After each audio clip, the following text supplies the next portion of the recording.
سے اسے دیکھا تھا۔ میں نے کہا اتنی بڑی ہو گئی ہو تمہیں کھانا بنانا نہیں آتا؟ کہنے لگی کتنی بڑی ہو گئی ہوں؟ آپ کو پتا ہے یہ کون سا مہینہ چل رہا ہے؟ میں نے کہا فروری کا۔ کہنے لگی جی، اور جون میں 19 کی ہو جاؤں گی، اور میں سب سے چھوٹی بھی تو تھی۔ بڑی بہنوں کی شادی ہو گئی، بھابھی آئیں، انہوں نے گھر سنبھال لیا، میں نے اتنے کام کی طرف توجہ ہی نہیں دی۔ پھر بھی میں آپ کے کئی کام کر دیتی ہوں کیونکہ آپ بہت اچھے ہیں اور آپ مجھے پڑھنے بھی دے رہے ہیں۔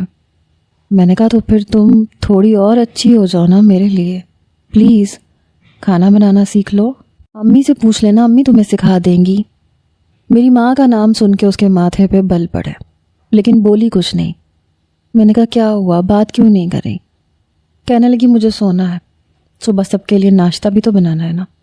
وہ میرا ہاتھ پیچھے کر کے کروٹ بدل کے لیٹ چکی تھی۔ میں نے بھی آنکھیں بند کر لیں۔ صبح 7 بجے جب میری آنکھ کھلی تو وہ کمرے میں نہیں تھی۔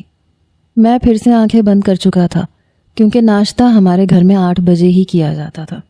کبھی ایسا نہیں ہوا تھا کہ 8 سے 8:15 ہوئے ہوں۔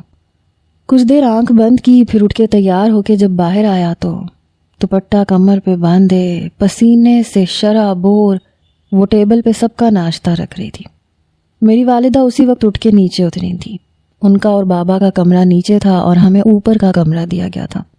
جب میری والدہ نے اسے ناشتہ لگاتے دیکھا تو ان کے چہرے کے بل میں کچھ فرق پڑا۔